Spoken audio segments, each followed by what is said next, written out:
유명해지면은 이거 지금 말씀하세요. 그러니까 현재 암호화폐 프로젝트들이 네. 대부분이 다 현실화될 수 없는 이유는 뭐냐면 세 가지 중에 어느 한 가지가 다 빠져 있어요. 네. 그러니까 세 가지가 필요로 하는 게 뭐냐면 첫 번째는 기술이에요. 네. 블록체인에 대한 기술, 네. 기술력, 이해도가 있어야 되고 네. 두 번째는 자기의 토큰 또는 코인이 어떤 토큰 이코노미를 가지고 서로가 생성되고 유통되고 소멸되는지 이런 것들을 그려내야 되거든요. 그럼 그건 이제 화폐론이죠. 또는 화폐 경제 이런 부분에 대한 이해 아주 기초적인 조금은 있어야 되는 거고요. 그러고 나서 자기 코인이 어느 분야에서 사용되게 할 건지 그건 이제 도메인 날리지죠. 그 분야에 대한 지식이나 경험이 있어야 되는데요. 어떤 프로젝트를 그냥 많은 프로젝트라고 표현을 할게요.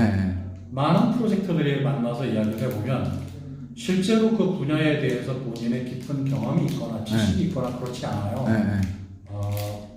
어떤 분들은 내가 그 분야에서 개발을 해봤다라는 걸 가지고 그 분야를 이해하고 있다고 이렇게 착각하시는 것도 같더라고요. 그러니까 실제로 그 분야에서 데이터는 어떻게 흘러가는지는 알겠지만 그 사업이 또는 그 영역에서 제대로 블록체인이라고 하는 게 도입되어져서 어떤 부가가치를 창출할 수 있을 건지에 대한 부분들은 실제로 그 비즈니스에 대해서 좀 더 깊이 있게 알아야 되거든요. 그런데 이 도메인 날리지가 좀 부족한 경우들이 되게 많았고요. 또 토큰 이코노미도 좀 어색하게 원활하게 움직이지 않게끔, 원활하게 작동되지 않게끔 만들어진 것도 상당히. 근데 토큰 이코노미는 백서에 있는 것 자체를 대부분 못 지키잖아요. 처음부터 그거 설계 자체를 잘못된 거지. 그러니까 어떻게 보면 그것도 약속이긴 한데 그러니까 그런 프로젝트들이 많잖아요, 사실 어떻게 보면. 그러니까 그게 사실 어떻게 보면 장단점 있잖아요. 이게 뭐 예를 들어서 그것까지 인플레이션 시킬 수도 있고 뭐 그런 것들을 그러니까 뭐 어떻게 보면 수익 위해서 그냥 더 막 이런 것들이 그냥 막 조작이 어떻게 보면 좀 이루어진다 약간. 그러니까 뭐 좀 그런 느낌 좀 많이 받긴 했어요. 그러니까 사실 그러면 오히려 산 사람들은 수익성이 많이 떨어지잖아요. 그런 것들이 많이 토큰이 풀려버리면 약간 그렇게 되죠. 그러니까 비트코인처럼 그 전체 수량이 한계가 있는 게 좋을 수도 있고 그리고 또 이더리움처럼 그 마이너들한테 계속 지속적으로 반복적으로 코인이 또 인플레가 생겨서 수량이 늘어나는 게 또 좋을 수도 있죠. 근데 각자의 프로젝트가 어떤 걸 지향하느냐에 따라서 어떻게 앞으로 될 건지는 최소한 예상은 하고 거기에 맞추어가지고 토큰 이코노미가 만들어져야 되겠죠. 그런데 상당부 많은 이 프로젝트들은 그 토큰 이코노미도 좀 이해가 안 되고 또는 그 영역에서 이 블록체인이라는 게 꼭 기술이 필요한가에 대한 것들도 의구심이 많이 드는 것들이 있고 그리고 또 그 영역이 어떻게 움직여야 되는지 이런 것들도 좀 혼란스러워하는 이런 프로젝트들도 상당수 보게 되더라고요.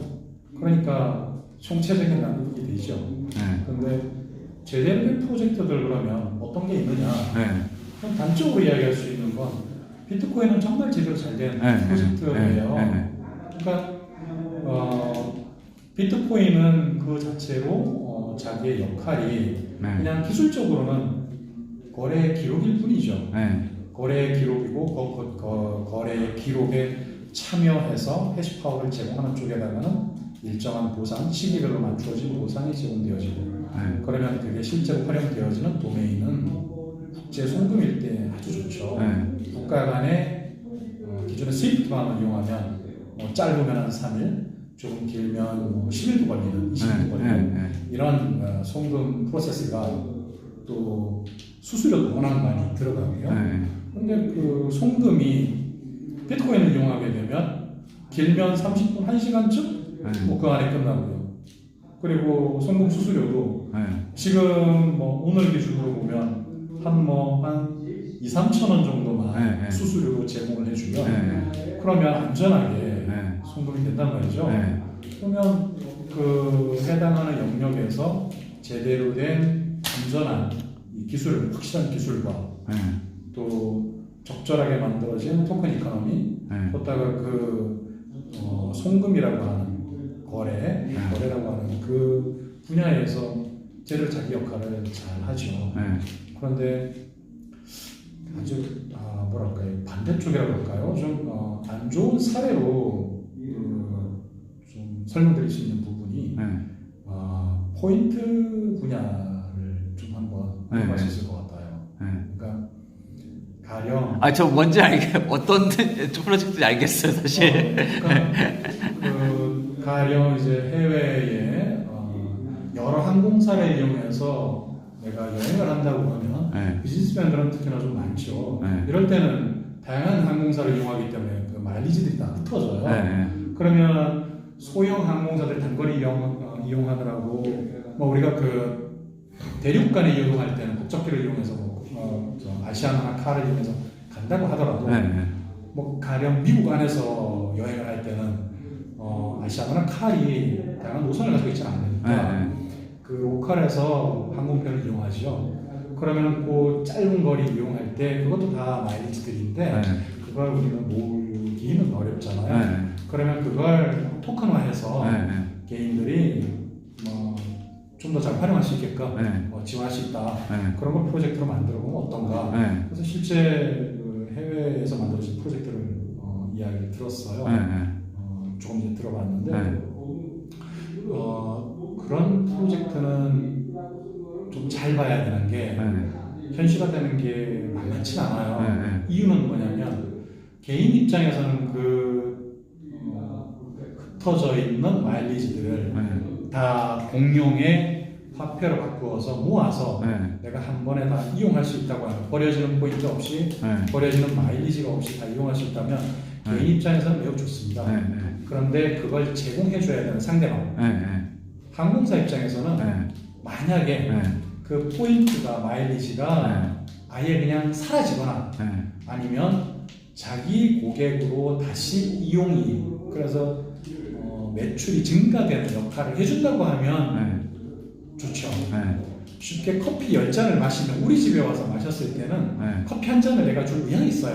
지금 철저하게 공급자 쪽, 점주 쪽, 사업자 쪽 입장을 말씀드리는 건데요.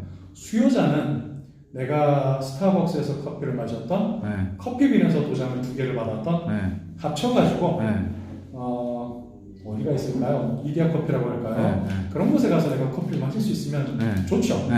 그런데 스타벅스와 커피빈은 그러면 이디야라고 하는 제3의 커피숍에다가 이 포인트를 보상을 해줘야 돼요.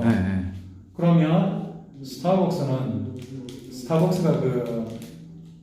별을 제공했던 이유는 그러니까 포인트를 제공했던 이유는 우리 샵에 다시 올 걸 기대를 하고 적립을 해서 향후에 10번 채우시면 20번 채우시면 우리 커피로 드리겠습니다. 이렇게 제안을 하는 건데 엉뚱한 커피점에 가게 되면 현금으로 드려야 돼요. 그래서 사업자 입장에서는 되게 싫어할 수밖에 없어요.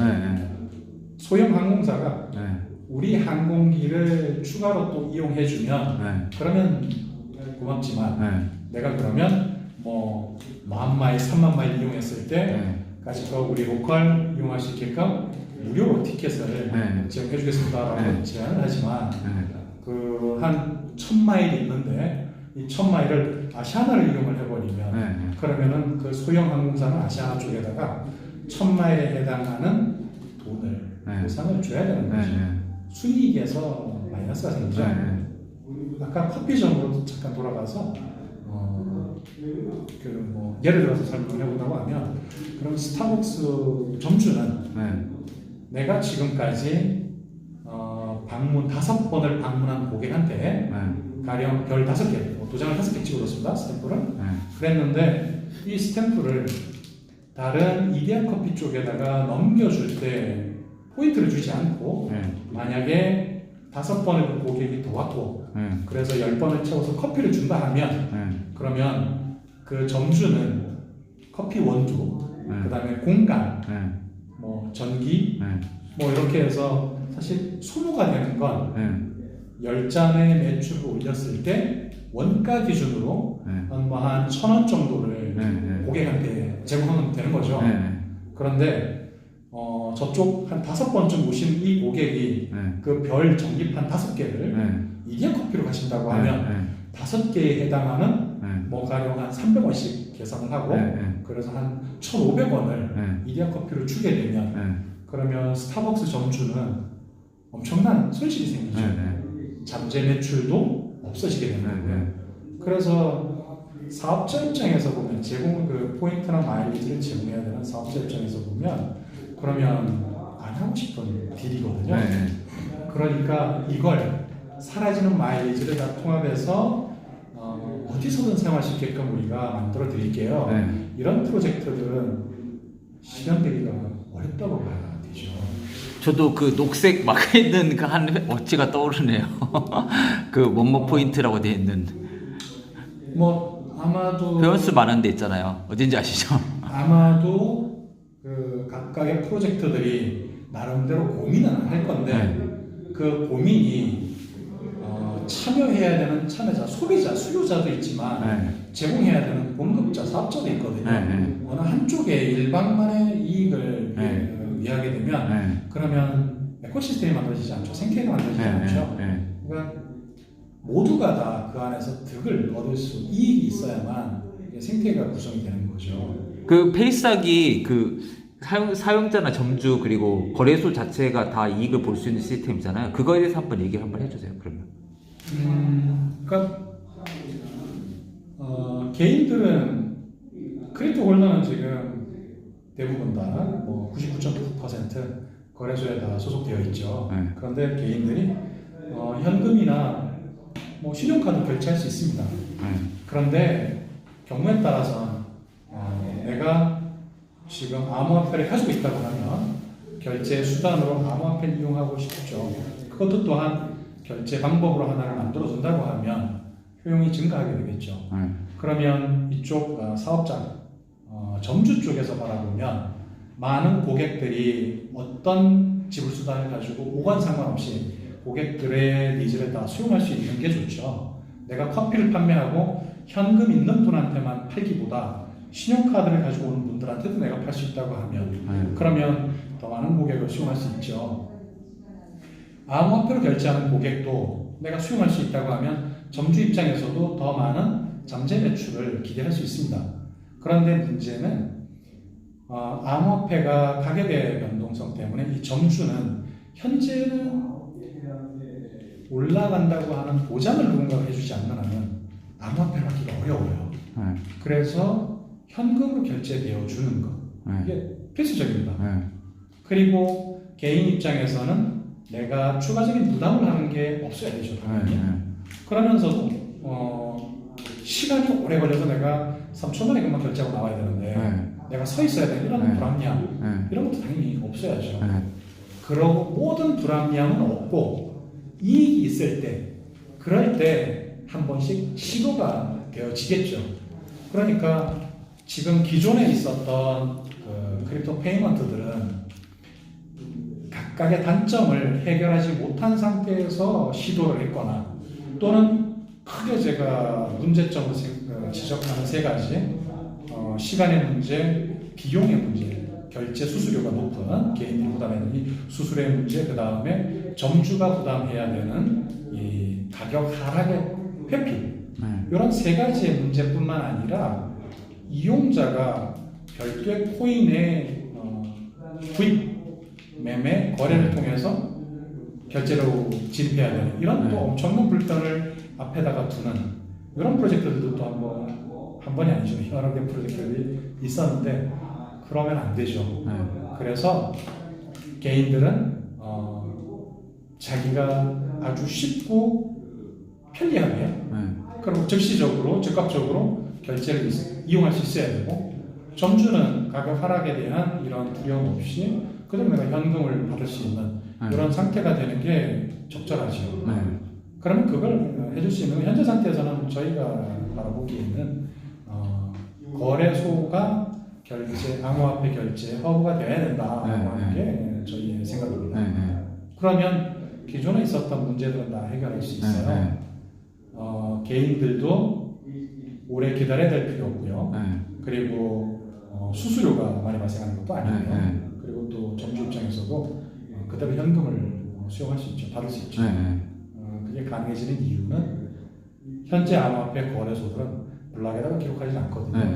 그렇기 때문에 블락에 기록해서 컨펌이 될 때까지 기다리는 시간 소요 없고 블락에 기록할 때 필요로 되는 피 부분도 없고 그리고 또 이 점주들한테는 그대로 현재 그 마켓 프라이스로 현금으로 받아도 되기 때문에 굳이 암호화폐를 내가 뭔가 이 위험을 감수하면서 수용해야 될 필요가 없습니다. 그래서 페이스하기라는 거는 종국에는 암호화폐로 결제가 시장 모든 거래에서 다 적용될 거라고 믿지만 그런 시대가 오겠지만 그거는 지금으로부터 5년 또는 10년 뒤일 것이고 그 사이에 과도기 동안에는 암호화폐를 들고 있는 분들이 대부분은 다 거래소에 이미 소속되어 있다. 그럼 그분들이 암호화폐를 가지고 결제를 하려고 하면 그 매장들만 거래소에 계좌를 어카운트를 열면 되거든요. 그래서 저희가 생각하는 거는 어떤 코인으로든 개인들이 다 결제할 수 있게끔 해주되 매장은 그냥 현금을 받을 수 있는 이 상태. 그게 거래소를 허브로 사용해서 서로가 연결이 되면 그러면 암호화폐 결제는 수월하게 이루어질 수 있다. 예, 그래서 페이스하기라는 서비스를 생각을 했고 그 구현해 나가고 있는 상황입니다. 잠깐만 화장실.